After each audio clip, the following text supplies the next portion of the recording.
राधे राधे कृष्ण कन्हैया गोपाल प्यारो मुरली बजैया। जय श्री राधे, जय श्री राधे। श्री राधामान बेरी लाल श्री शिवा महाराज के श्री चरणों में प्रणाम।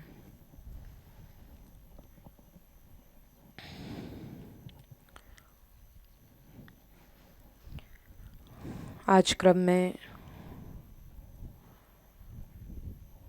48वां श्लोक है।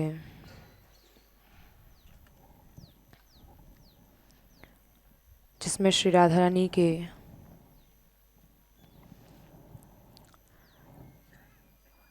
परम भाव का वर्णन किया है।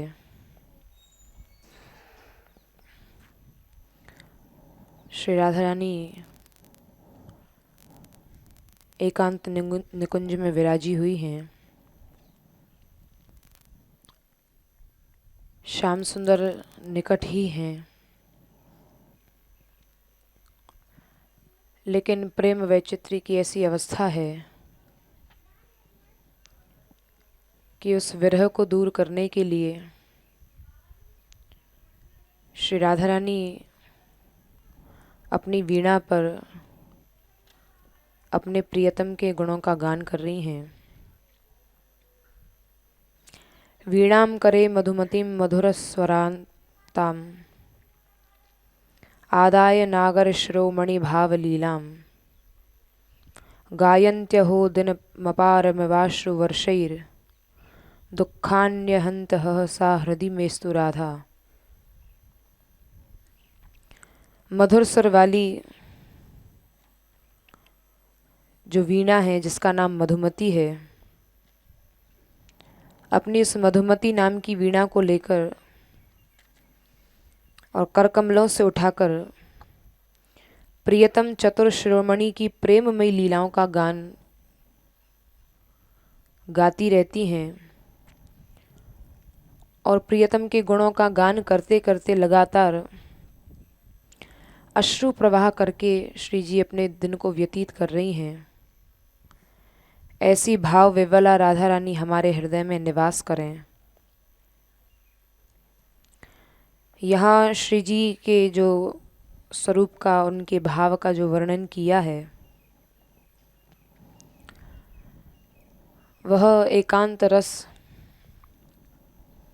जो रस समुद्र की भांति है। और इस लीला का दर्शन जो सखी कर रही है, इस लीला का दर्शन करते करते वह भी इस रस के हृदय में, रस के समुद्र में डूब चुकी है। और यहाँ श्री राधा रानी का यह जो स्वरूप का दर्शन सखी कर रही है, सोच रही है कि मैं इस रस के हृदय से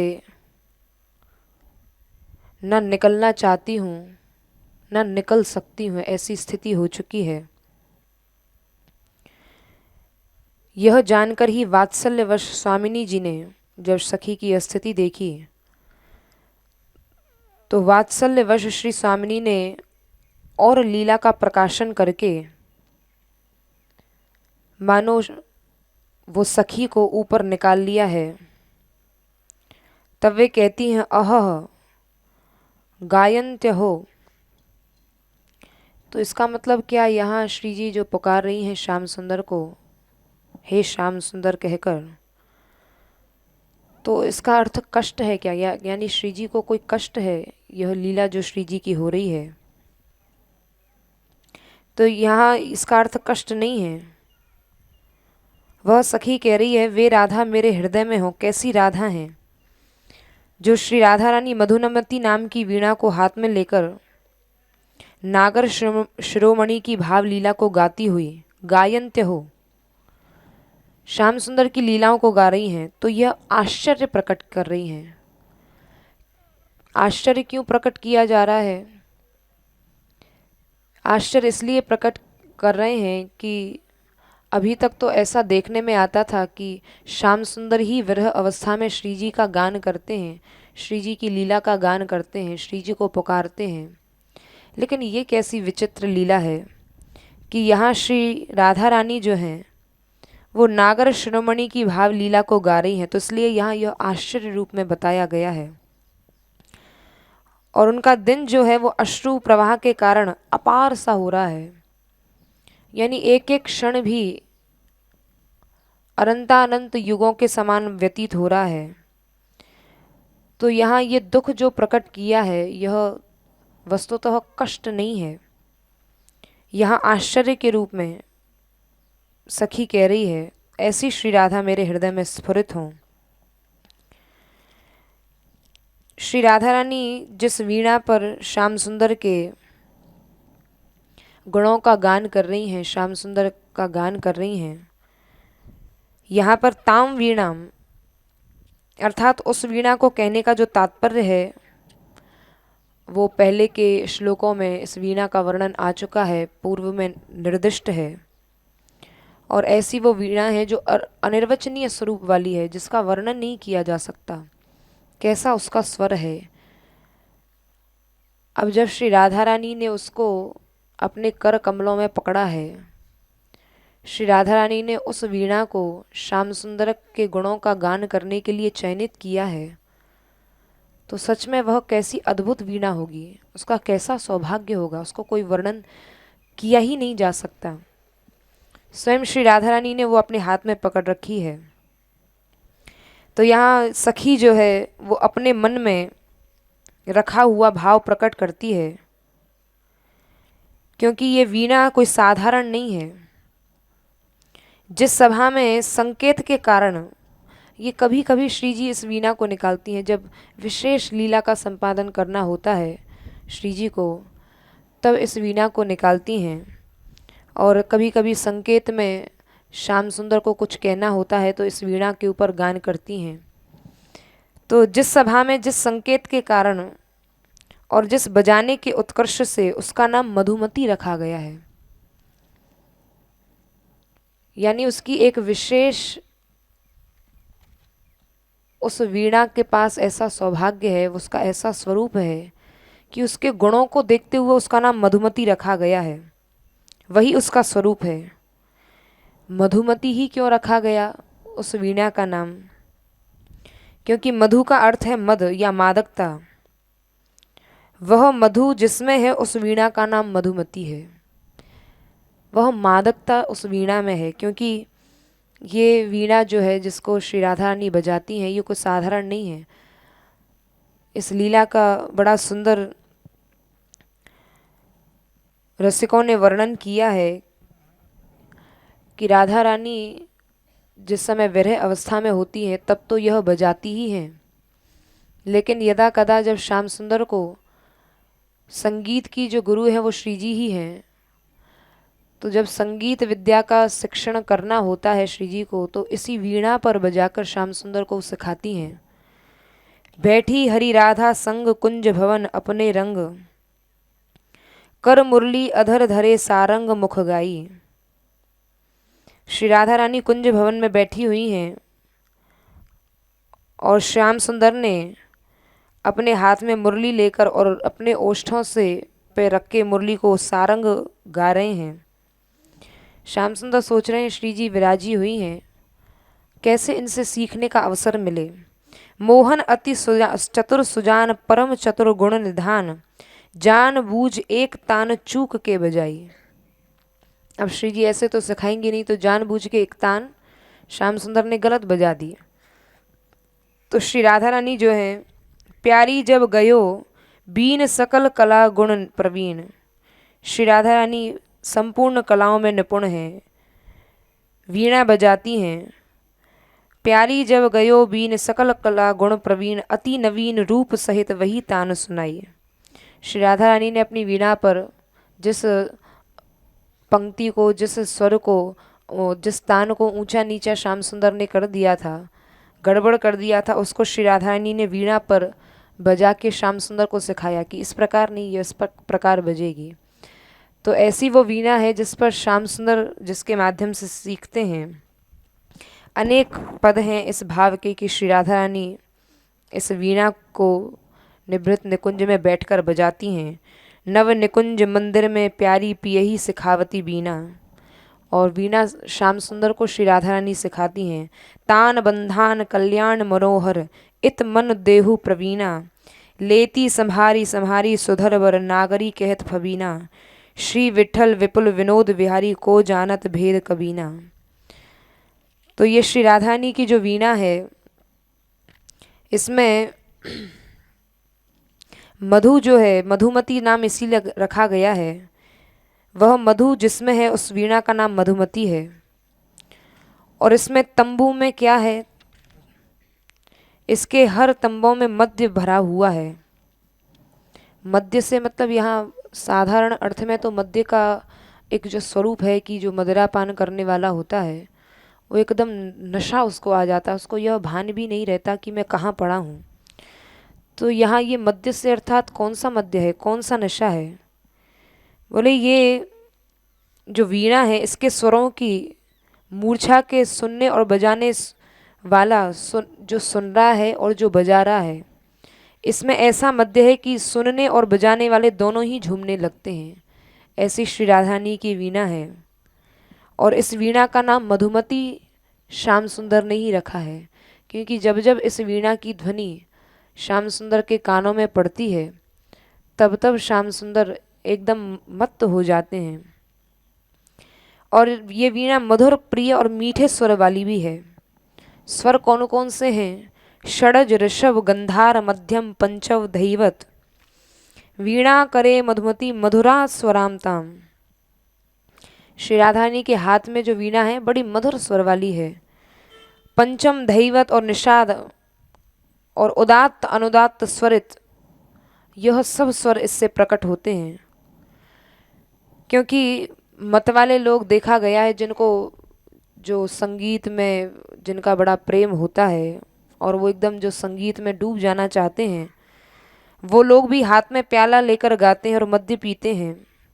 वैसे ही श्री राधा रानी भी वीणा को हाथ में लेकर, क्योंकि ये मधुमती नाम से विख्यात है ना, सुनने वाला और बजाने वाला दोनों ही इसको सुनकर एकदम मत्त हो जाते हैं। तो श्री राधा रानी भी जब प्रियतम के रस में एकदम डूबना चाहती हैं तब इस वीणा को उठा लेती हैं कि ये वीणा ही हमें एकदम कृष्ण रस में एकदम विभोर कर देगी। तो इस प्रियतम को मतवाला बनाती हूँ। अब श्री राधा रानी ने जब यह वीणा उठाई और वीणा उठाने के बाद जब इस पर बजाना प्रारंभ किया, श्याम सुंदर के गुणों को गाना शुरू किया, तो इससे कौन कौन मत्त हो गए स्वर को सुनकर।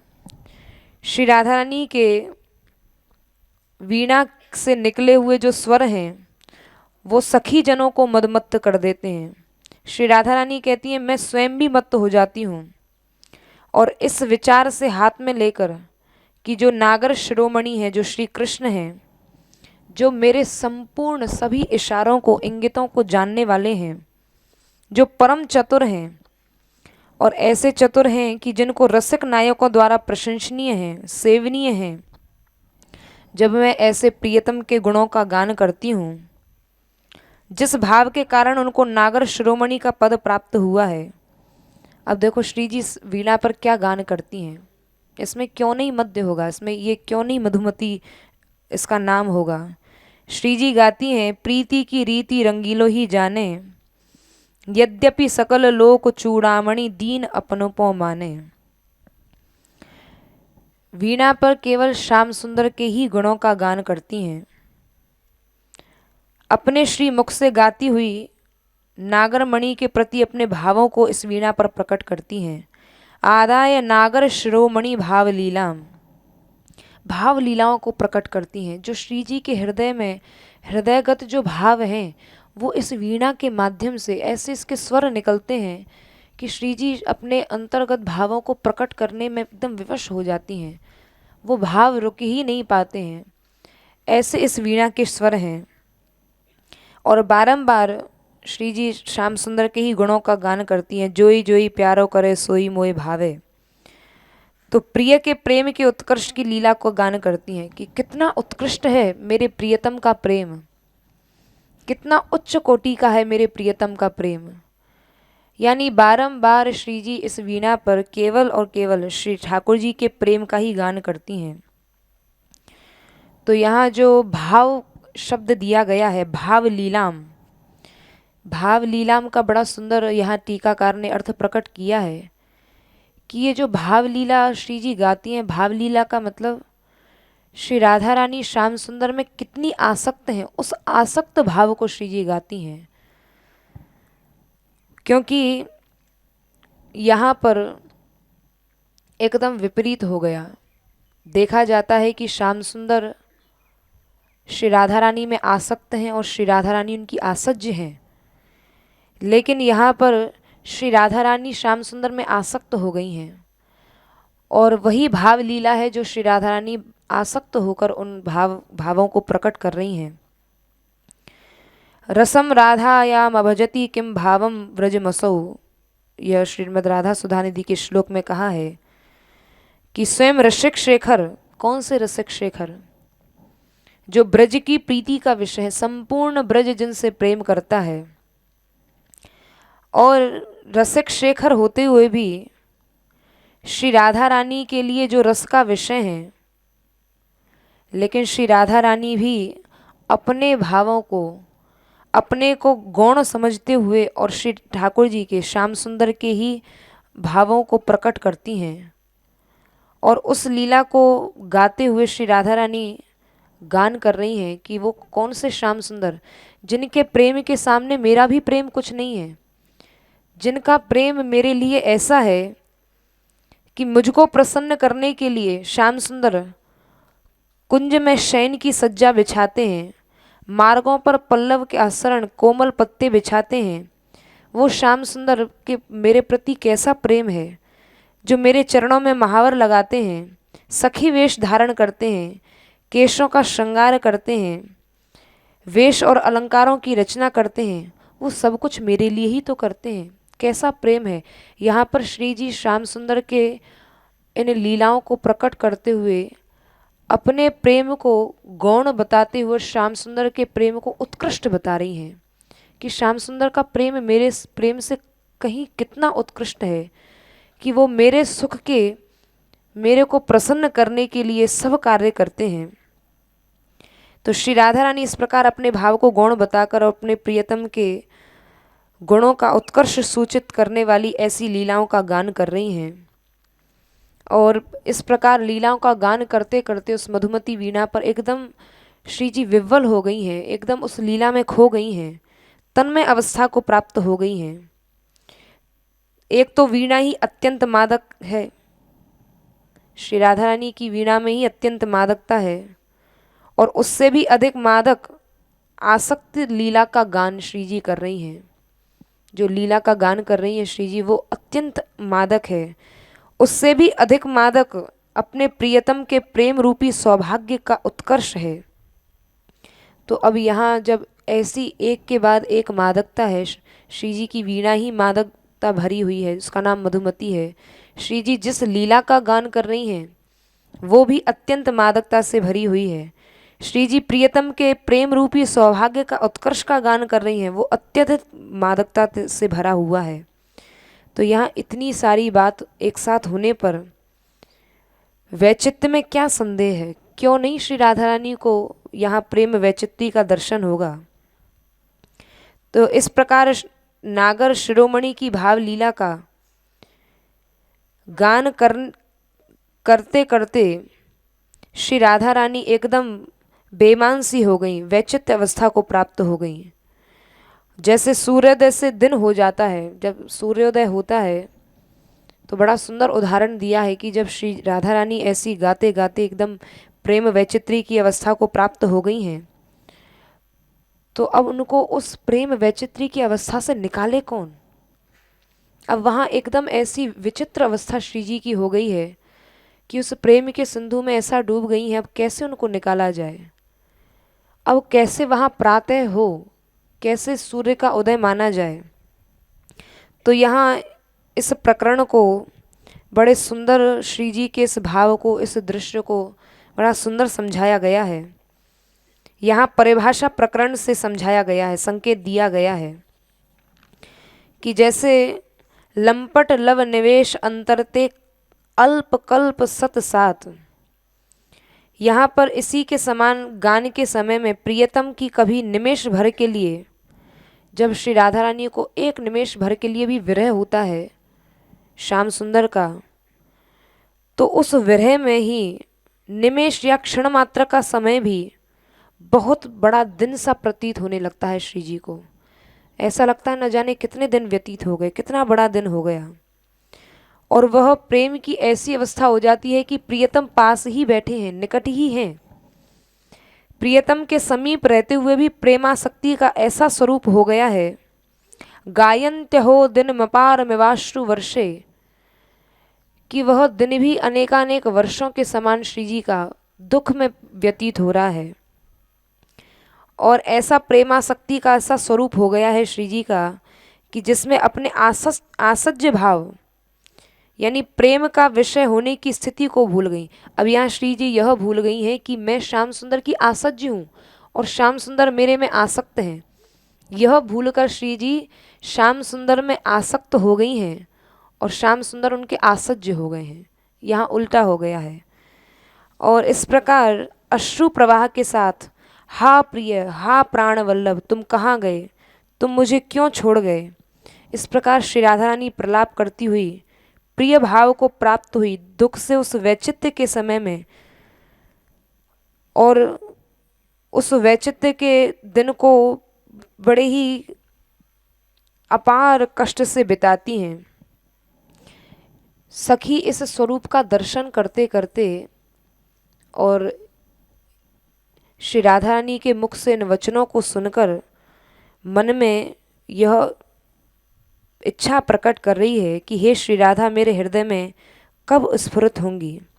देखो यहाँ एक और बात बड़ा सुंदर, एक और भाव टीकाकार ने प्रकट किया है कि यद्यपि श्याम सुंदर वहीं निकट बैठे हैं और उन्हें बार बार सावधान कर रहे हैं कि हे प्रियतमा, हे प्रिय, अभी तुम तो ये कैसी बात कर रही हो, तुम क्यों इस प्रकार विरह का प्रलाप कर रही हो, तुम अपने आसज्य भाव को भूलकर, अरे आप तो मेरी आसज्य हैं, मैं आप में आसक्त हूँ, लेकिन आप तो अपने आसज्य भाव को भूलकर यह क्या कर रही हैं, आप प्रलाप कर रही हैं। मैं तुम्हारा दास तुम्हारे पास ही खड़ा हूँ, फिर इस प्रकार क्यों आप विलाप कर रही हैं, विकल हो रही हैं। तो श्याम सुंदर वहाँ बार बार राधा रानी को सावधान भी कर रहे हैं, श्री जी को सावधान भी कर रहे हैं, लेकिन श्री राधा रानी ऐसे प्रेम वैचित्री की अवस्था में पहुँच चुकी हैं कि श्याम सुंदर निकट ही हैं, उनको बार बार सावधान भी कर रहे हैं, लेकिन उस रस के समुद्र में डूब चुकी हैं श्री राधा रानी। तो यहाँ पर दुख से दिन को व्यतीत करती हैं, यह जो कहा गया है, गायन्ते हो दिन मपार मिवाश्रु वर्षे। इसका कारण यह है कि श्री राधा रानी बिछो के आभास मात्र से ही, बिछो हुआ नहीं है, कहीं बिछो हो न जाए, ऐसा आभास मात्र ही जब श्री जी को होता है तो उतने मात्र से विकल हो जाती हैं। और उस आभास मात्र से ही जलती हुई प्रलय काल की कोटि कोटि अग्नियों से जैसे बाहर अंदर सब जल उठता है, ऐसी विरह अवस्था श्री जी की प्रकट हो जाती है। यही प्रेम वैचित्री है कि आभास मात्र हुआ है, विरह हुआ नहीं है, श्याम सुंदर कहीं दूर गए नहीं हैं, ऐसा कहीं हो ना जाए। कभी प्रिय को श्री प्रिया जी के विरह में उमड़ता हुआ देखा गया है और कभी श्री राधा रानी प्रिय के विरह में उमड़ पड़ती हैं। जब श्याम सुंदर श्री राधा रानी का विरह होता है तो अश्रुओं से आप्लुत मुख वाले श्री हरि राधा राधा इन दो अमृत वर्णों का उच्चारण करने लगते हैं। और जब श्याम सुंदर के प्रति विरह का भाव होता है राधा रानी के हृदय में, तब श्री जी अपनी मधुमती नाम की वीणा को उठाकर और उस पर श्याम सुंदर के गुणों का गान करती हैं। तो यहाँ पर इस प्रकार अनेक दुख और अश्रु जो प्रिया जी में संक्रांत हो गए हैं, जो श्याम सुंदर में देखा जाता है जो विरह, वो आज यहाँ श्री जी में देखा जा रहा है। ऐसे वैचित्य अवस्था को श्री जी प्राप्त हो गई हैं कि प्रिय के द्वारा कई बार राधा रानी को सावधान किया गया लेकिन बहुत देर बाद श्री राधा रानी सावधान हुई हैं और हे श्याम, हे सुंदरवर, हे मनोहर, हे कंदर्प कोटि ललित, इस प्रकार उस विरह में अनेक नामों का उच्चारण श्री राधा रानी करती हैं। तो यहाँ जो प्रेमोदय कहा गया है, जो श्री राधा रानी के हृदय में जो प्रेम प्रकट हो रहा है, दुखान्य हंत सा हृदय में सुराधा। पहले पद्य में रसोदय कहा गया है कि श्री राधा रानी के हृदय में रस उत्पन्न हो रहा है। यहाँ प्रेमोदय जानना चाहिए, यहाँ प्रेम का उदय हो रहा है, क्योंकि जैसे ही श्याम सुंदर को देखा श्री राधा रानी ने, जब प्रेम वैचित्री की अवस्था से ऊपर आई हैं, तो उस अवस्था से निकलते ही प्रेम उदय हो गया, एकदम श्री राधा रानी के हृदय में प्रेम प्रकट हो गया है। तो यहाँ जो इस लीला को सुना है, तो इस लीला को सुनकर वह सखी कहती है, अहो आज ही तो प्रिय के साथ श्री राधा रानी ने विहार किया था।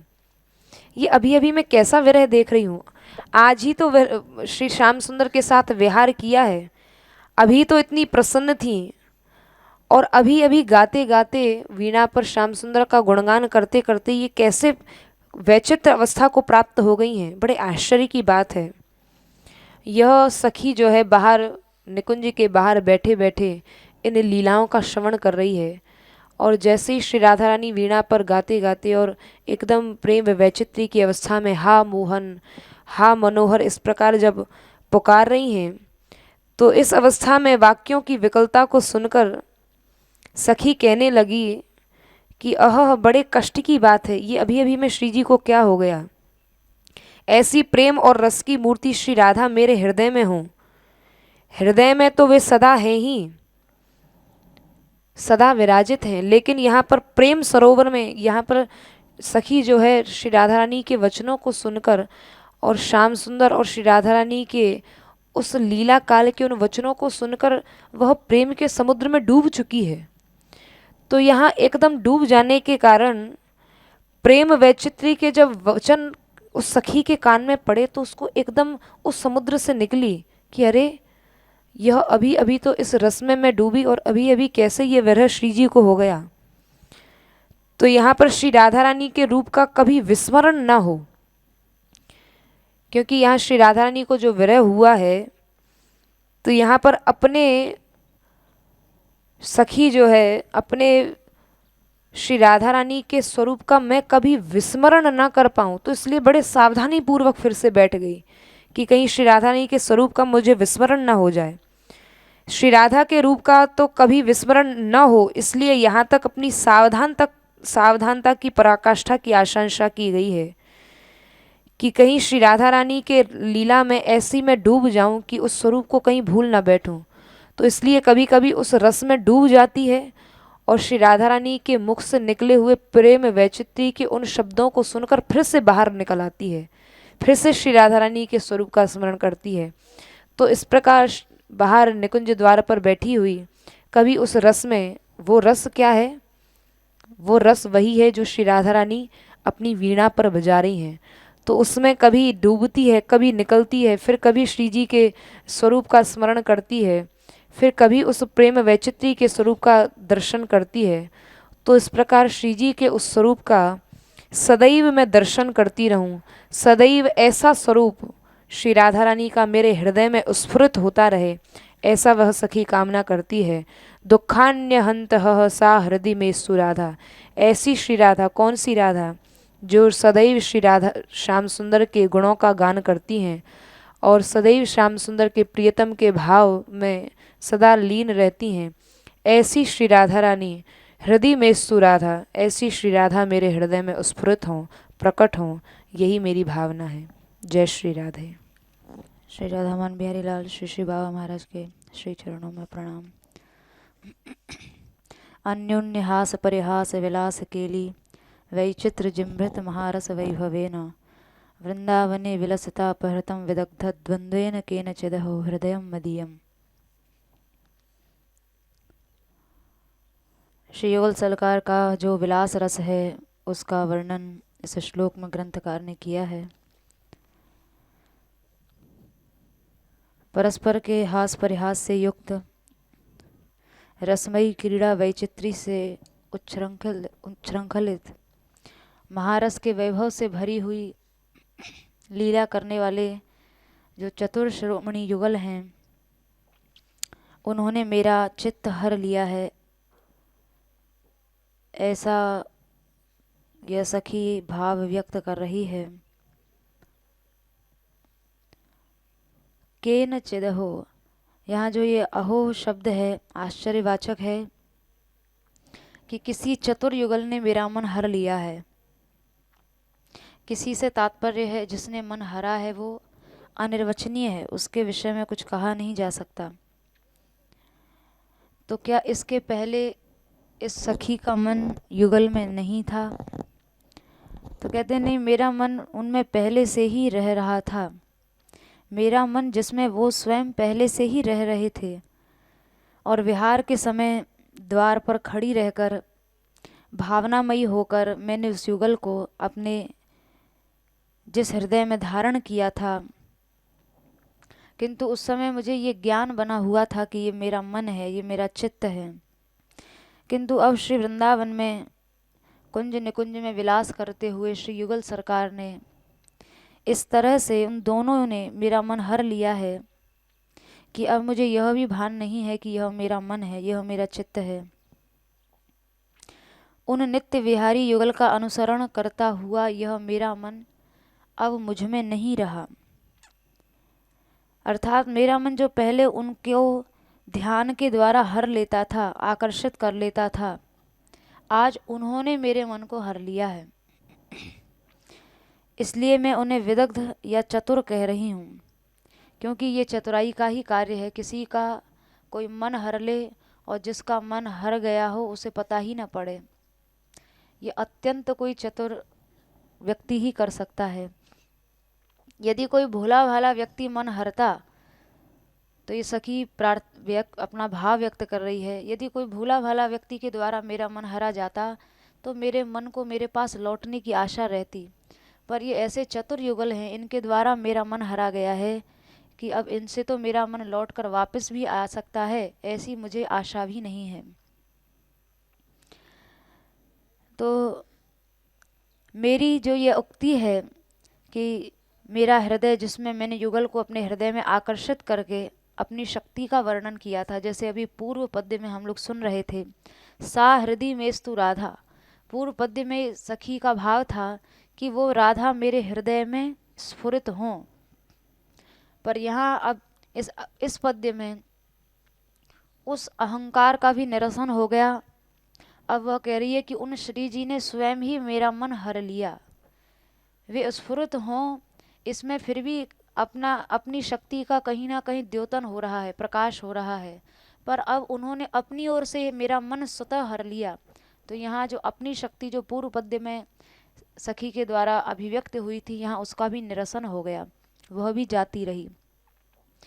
वास्तव में मेरा ये हृदय तो श्री राधा का धाम ही है, और फिर उसी राधा ने श्याम सुंदर के साथ मिलके, यानी युगल सरकार ने कौतूहल पूर्वक मेरे मन को हर लिया है। ये सोच के मन हरा है कि भाई ये जो सखी है, इसका मन हर लेंगे तो इसका मन भी हमारे लीला विलास में सहयोग करेगा, सहायक सिद्ध होगा। तो कैसे युगल के द्वारा मन हर लिया गया है, इसके दो विशेषण दिए हैं। वे युगल जो परस्पर हास परिहास में लगे हुए हैं, अनेकानेक प्रकार की क्रीड़ाओं की विचित्रता से जो रस बढ़ रहा है, जिन्होंने महारस का वैभव बढ़ा दिया है, वृंदावन में जो नित्य विलास कर रहे हैं, यहाँ जो इस वृंदावन की जो लीला है, इसमें सामान्य वैभव नहीं है, ये रस युक्त रस का वैभव है। सामान्य जो श्री ठाकुर जी की प्रभुता है, भगवत्ता है, जो षडैश्वर्यता है, यहाँ उसके विषय में नहीं कह रहे हैं। वृंदावन का जो वैभव है वो रसमय वैभव है, रस का वैभव है। तो ऐसे श्री युगल जो महारस वैभवेन, महारस के वैभव से क्रीड़ा कर रहे हैं, जिन्होंने रस को बढ़ा दिया है अपनी लीलाओं के केलियों के द्वारा, और उस विलास में कभी प्रिया जी का वैचित्य, प्रेम वैचित्य प्रकट हो जाना, और परस्पर में युगल सरकार का हास परिहास करना। हास परिहास क्या करते हैं? श्री राधा रानी को, जैसा कि पूर्व पद्यों में हम लोगों ने सुना कि अंक में स्थित हैं श्याम सुंदर, उसके बाद भी राधा रानी को प्रेम वैचित्री हो जाती है। अंक में स्थित होने के बाद भी श्री कृष्ण के विरह सुख का अनुभव राधा रानी करती हैं। तो जब श्री जी सावधान होती हैं, यानी उस विरहावस्था से बाहर आती हैं, तो श्याम सुंदर परिहास करते हैं उनके साथ। हे स्वामिनी जू, हे श्याम, हे दैत, हे मोहन, आप कहाँ चले गए हो? आप इसी तरह से ना मुझे बुलाती हैं, और कब बुलाती है? जब मैं आपके अंक में स्थित रहता हूँ तब आप मुझे बुलाती हैं। तो इन सब बातों को सुन के राधा रानी अत्यंत संकोच में आ जाती हैं, हंसने लगती हैं। प्राणनाथ, आप मेरा इस तरह से क्यों परिहास कर रहे हैं? देखो, इसमें मेरा कोई दोष नहीं है। ये इस भूमि में, इस कुंज में अवश्य तुमने कोई ना कोई मोहन तंत्र रख दिया है, और उस तंत्र के प्रभाव से ही मेरा मन सहज आपके प्रति आकर्षित हो जाता है, और उसी में ऐसी बेभान अवस्था मेरी हो जाती है कि मैं तुम्हारे विभिन्न नामों का उच्चारण करते हुए, तुम मेरे अत्यंत निकट स्थित हो, उसके बाद भी मैं तुम्हें बुलाती रहती हूँ। अवश्य तुमने इस निकुंज में कोई मोहन तंत्र रख दिया है। हे धूर्त शिरोमणि, तुम धन्य हो जो सीधी सादी साध्वी स्त्रियों को भी मिथ्या अधीरता प्रकट करा देते हो। मैं कितनी भोली हूँ, और मुझे भी अत्यंत अधीर तुम बना देते हो, और जब मैं सावधान हो जाती हूँ तो फिर तुम मुझे उस अधीरता की याद दिलाते हो कि उस बेभान अवस्था में मेरी क्या स्थिति हो गई थी। सचमुच तुम बहुत ढीठ हो, पर अब मैं तुम्हारी चतुराई में आने वाली नहीं हूँ। अब तो इन वृंदावन की कुंजों में मैं अकेली ही विहार करूँगी, अकेली ही घूमूंगी, क्योंकि तुम्हारे द्वारा जो कुशलतापूर्वक क्लृप्ते, बहुत कुशलतापूर्वक जो संकेत कुंज निलय मृदु पल्लवे न, पूर्व पद्य में हम सुन चुके हैं। ठाकुर जी ने इतनी सुंदर निकुंज बनाई, ऐसा लगता था जैसे एक ही जाति के पल्लव पूरे निकुंज सदन में छाए हुए हैं। तो तुम जो बहुत कुशलतापूर्वक कुंज बनाते हो, उनमें अवश्य कोई ना कोई कामिक अथवा तांत्रिक प्रयोग कर देते हो। वहाँ कुछ ना कुछ वशीकरण तुम अवश्य कर देते हो, और उसी के प्रभाव से फिर मैं वहाँ अधीर होती हुई, तुम्हारे निकट स्थित होने के बाद भी तुम्हारे विरह में मैं वहाँ प्रलाप करती रहती हूँ। तो श्री राधा रानी की ये वाक्य सुनकर श्याम सुंदर कहते हैं, हे प्रिय, हे चतुरे, हे नीतिज्ञ, मेरे कार्यों को आप क्यों दोष देती हैं? इसमें मेरा कोई दोष नहीं है। ये सब लीला तो आपकी मधुमती नाम की वीणा की ही है। ये सारा प्रभाव इसी का है, जिसके स्वरों के आलाप मात्र से कुंज के पक्षियों और सखी गणों सहित मैं भी मूर्छित हो जाता हूँ। ये वीणा दिखने में जड़ है, लेकिन ये वीणा जड़ नहीं है। तुमने इसके प्रभाव को जानकर, जानबूझ के ही तो इसे हाथ में लिया है। आप जानती हैं कि इस वीणा में ये प्रभाव है, ये श्री कृष्ण को भी मूर्छित कर देगी, अचेत कर देगी, यहाँ तक कि कुंज के खगमृग को भी अचेतावस्था प्रदान कर देगी। इस कौतूहल के लिए ही तो जानबूझ के आपने इस वीणा को अपने हाथ में धारण कर रखा है, ताकि श्री कृष्ण भी बेभान से हो जाएं। तो ये सुन के श्री राधा रानी खिलखिला के हंस पड़ती हैं और उनसे कहती हैं, अहो महामोहन, देखो, न तो ये कुंज का दोष है और न ये मेरी वीणा का दोष है। ये यदि कोई दोष है तो ये तुम्हारी लीला का दोष है। और वो लीला कैसी? वो लीला है ढिठाई की लीला। तुम बड़े ढीठ हो, तुम्हारी ढिठाई के विषय में मैं क्या कहूँ। तुम्हारी लीला की तो याद मात्र से मन विकल हो जाता है, व्याकुल हो जाता है। इसीलिए मैं तो ये कह देना चाहती हूँ कि संसार में किसी भी धीर स्त्री को तुम्हारी लीला कभी भी नहीं गानी चाहिए। वो कभी तुम्हारी लीला न गाए, अन्यथा अत्यंत धीर होते हुए भी वह अधीर हो जाएगी, वह विकल हो जाएगी। तब श्याम सुंदर श्री राधा रानी के प्रति सिर हिलाते हुए निवेदन करते हैं, हे स्वामिनी जू, ये आपका ही प्रभाव है। तब सखी जो है, वहाँ श्री राधा रानी श्याम सुंदर का जो यही वह विलास रस है, परस्पर की चर्चा है, जिसे वह सखी द्वारस्थित होकर सुन रही है। और प्रिया प्रीतम के इस मधुर संभाषण को सुनकर वो सखी श्री प्रिया प्रीतम को आशीर्वाद देती है। चिरम जीव्यान मधुमती वीणा वेणुश्च मोहनः यद ध्वनि स्पर्श मात्रेण चराचर विपर्ययः। श्री राधा रानी की मधुमती वीणा और श्याम सुंदर की अत्यंत मोह पैदा कर देने वाली वंशी दोनों, यानी मधुमती वीणा और वंशी दोनों युग युग तक जीती रहे, जिनकी ध्वनि मात्र से चर अचर हो जाते हैं और अचर चर हो जाते हैं। विपर्य धर्म दिखाई पड़ता है। श्याम सुंदर की वंशी और राधा रानी की मधुमती वीणा जब बजती है तो जड़ में चैतन्य धर्म और चैतन्य में जड़ धर्म दिखाई देता है, जिसे व्यत्यय भी कहा जाता है। विपरीत धर्म दिखाई देता है। ये वंशी और ये वीणा युगों युगों तक जीती रहे। तो इस तरह के अनेकानेक हास परिहास श्री युगल में परस्पर होते हैं और इस प्रकार परस्पर हास परिहास करके परीक्षा के लिए प्रिया प्रीतम दूसरे कुंजों में जाते हैं, एक कुंज से दूसरी कुंज में जाते हैं, वहाँ विलक्षण आनंद प्राप्त करते हैं और प्रेम और रस की वे दोनों स्वयं मूर्ति हैं। श्री राधा रानी श्याम सुंदर श्री युगल जो हैं वो प्रेम और रस की साक्षात मूर्ति हैं। उसके बाद भी श्री वृंदावन के दिव्य वैभव का दर्शन करते हुए अपने श्रीमुख से उसकी प्रशंसा करते हैं। कैसा है ये श्री वृंदावन, जहाँ श्री राधा रानी श्याम सुंदर के साथ कभी निलयन लीला करती हैं, लुका छिपी का खेल खेलती हैं, कभी दोनों में नृत्य की प्रतिस्पर्धा होती है, होड़ लग जाती है, तो कभी वृंदावन के सुख सारिकाओं को देखते हैं और एक दूसरे के पीछे कभी भागते हैं। अनेकानेक कौतुकों से पूर्ण खेल ही यहाँ केली हैं। ऐसी केलियाँ श्री युगल यहाँ करते हैं इस वन में। वृंदारण्ये नव नव रसानंद पुंजे निकुंजे गुंजत भृंगी कुल मुखरिते मंजु मंजु प्रहासैः अन्योन्य क्षेपण निचयन प्राप्त संगोपनाद्यैः क्रीडत जी यादृशिक मिथुनम क्लृप्त केली कदम्बम। श्री वृंदावन कैसा है, जहाँ नया नया सर्वदा नया नया रस है। भागवत जी में भी आया है नव काननम। नव काननम से तात्पर्य इस कानन का जो भी कुछ है, इस वन का, इस जंगल का जो भी कुछ है वो हर क्षण नया है।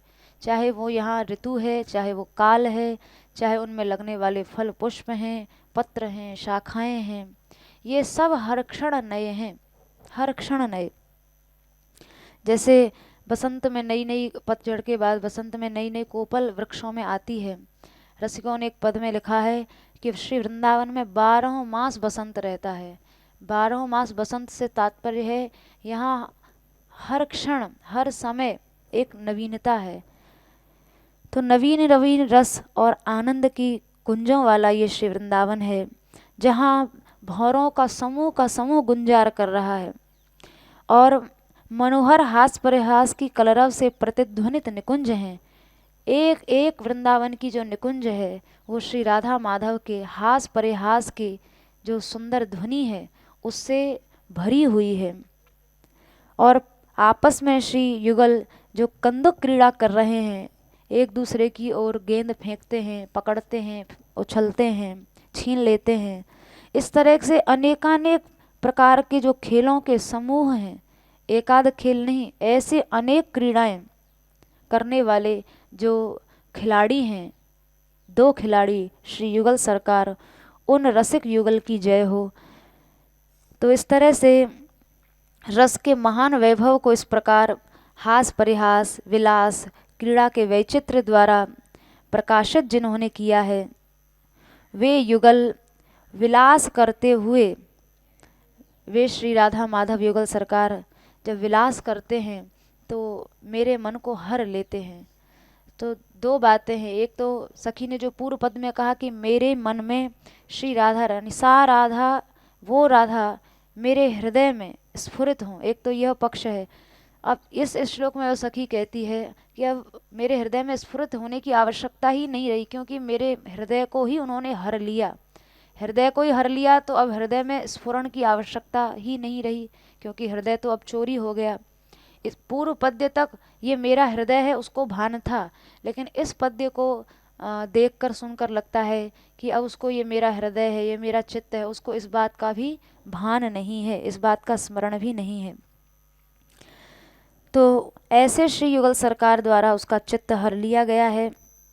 जैसे ढेर लगाकर रखे हुए सुवर्ण रत्न, जैसे कहीं बढ़िया सुंदर स्थान पर सोने का बहुत से आभूषण रखे हों या बहुत से रत्न रखे हुए हों और अनेक प्रकार की भोग सामग्रियां हों, तो उन सब को देखकर ऐसा लगता है कि निश्चित रूप से इस स्थान पर संभोग श्रृंगार कि बहुत सी संपत्ति है, यहाँ गायक भी बैठते होंगे, यहाँ नर्तकियाँ भी नाचती होंगी, यहाँ वादक वाद्य वादन भी करते होंगे, यहाँ बहुत सी सवारियाँ भी होंगी, यहाँ बहुत प्रकार का जो संभोग श्रृंगार की संपत्ति है वो भी यहाँ होगी। तो जैसे सुवर्ण रत्न के ढेरों से वहाँ क्या क्या होता होगा, उन संभोग श्रृंगार की अनेकानेक संपत्तियों का अनुमान स्वयं अनायास ही लग जाता है।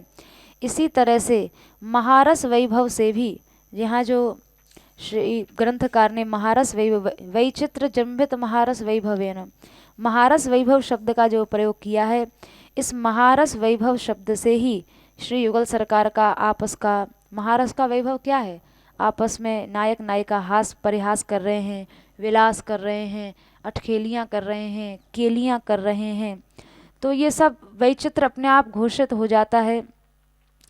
तो यहाँ भी महारस वैभव से श्री युगल सरकार की बहुत सी अंतरंग लीलाओं को संकेत रूप में ग्रंथकार ने रख दिया, जिनका रसिक जन सहृदय जन उन अनुभव करते हैं और अर्थ लगाते हैं। तो यहाँ अलौकिक और अप्राकृत सर्वोत्तम महारस ही वास्तविक रस है, और उसी रस का वैभव श्री युगल सरकार की परस्पर केली के द्वारा प्रकट हो रहा है, विस्तार को प्राप्त हो रहा है। तो सखी कह रही है मेरा मन हर लिया है, न कि वो युगल मेरा मन हर रहा है, हर नहीं रहा है, मेरा मन हरा जा चुका है, श्री युगल सरकार ने मेरा मन हर लिया है। इस कथन से ये स्पष्ट होता है कि यानी वो सखी ये कहना चाहती है कि मेरा मन कब हर गया ये भी मुझे पता नहीं चला। यदि यह कहती कि मन हर रहा है तो इसका मतलब वर्तमान में मन हरा जा रहा है युगल के द्वारा, लेकिन भूतकाल के क्रियापद से यह स्पष्ट होता है कि मन हरा जा चुका है, अर्थात वो ये बताना चाहती है कि किस काल में मन हर गया वह भी मुझे पता नहीं चला। तो चोर चोरी भी कर जाए और जिस बेचारी की चोरी हो गई हो उसको पता भी न चले, ऐसा कार्य कोई विदग्ध चोर ही कर सकता है, चतुर चोर ही कर सकता है, जो विदग्ध नहीं है वो तो पकड़ा जाएगा।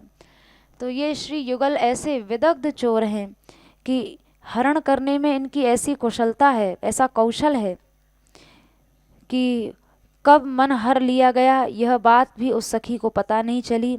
और अहो पद से जो एक आश्चर्य की अभिव्यक्ति सखी कर रही है, अहो इस पद से सखी ये कह रही है कि अब मेरे उस मन को फिर लौटने की आशा भी नहीं है। यानी इतनी चतुराई से उन युगल चतुर ने मेरा मन हराया, कब हर लिया ये भी पता नहीं। अब चूंकि वो चतुर हैं इसलिए यह भी मैं विश्वास पूर्वक कह सकती हूँ कि अब वह मन जो है मेरा फिर वापस भी नहीं आने वाला है। और स्वाभाविक सी बात है, जब वह पूर्व पद्यों में बारंबार यह निवेदन कर चुकी है, वे श्री राधा मेरे हृदय में स्फुरित हों, वे श्री युगल मेरे हृदय में स्फुरित हों, और अब सहज बिना मांगे ही उसकी बात बन गई, तो वह क्यों चाहेगी कि उसका चित्त, उसका मन पुनः उसके पास वापस आए, उसकी भला क्यों इच्छा होगी। तो इस बात से अर्थात वह जो चाहती थी उसके मनोरथ की सिद्धि इस विदग्ध युगल ने, इस चतुर युगल ने की। तो ये भाव इस श्लोक में ग्रंथकार ने दिया। और फिर आगे वह जय स्वरूपा श्री किशोरी जी के का वर्णन, उनके स्वरूप का वर्णन वह सखी प्रसन्न होकर करेगी, जिसके विषय में हम लोग कल सुनेंगे। जय श्री राधे। जय श्री राधे। पहले बहुत से ग्रंथ तिलस्मी लिखे गए, जादू से भरे हुए, उनकी कथाएं विचित्र होती हैं। वही बात यहाँ आई है, नयो ने नवरंग नवरस नवल श्याम ब्रजवान किशोरी, ये तो समझ में आ जाता है। लेकिन नई नई बूंदन भींजत गोरी, नया बादल है, नई वर्षा है, ये तो समझ को आएगा ही, लेकिन नई नई बूंदें आती हैं ये समझ में आया था। इसलिए ये विचित्र धाम है, चिन्मय को हम बुद्धि से नहीं समझ सकते। बादल नए हैं ये तो चलो हो सकता है, श्याम नए हैं, राधा नहीं हैं, ये भी कुछ समझ में आ जाएगा। लेकिन नई नई बूंदें आती हैं, ये समझ में नहीं आता। इसीलिए वैचित्र जिम्भित महारस वैभव, यहाँ का रस वैभव चिन्मय है, उसकी विचित्रता से जो बढ़ा हुआ महारस है उसको समझा नहीं जा सकता। तो फिर क्या किया जाए? बोले कृपा से समझ जाएगा, और कोई रास्ता नहीं है। इसलिए उनकी कृपा ही हम लोग मनावें। हमारी बुद्धि में भी ऐसी बात चिन्मय बुद्धि हो जाए जो हम समझेंगे, नहीं तो ये जड़ बुद्धि तो नहीं समझेगी। जय श्री राधे।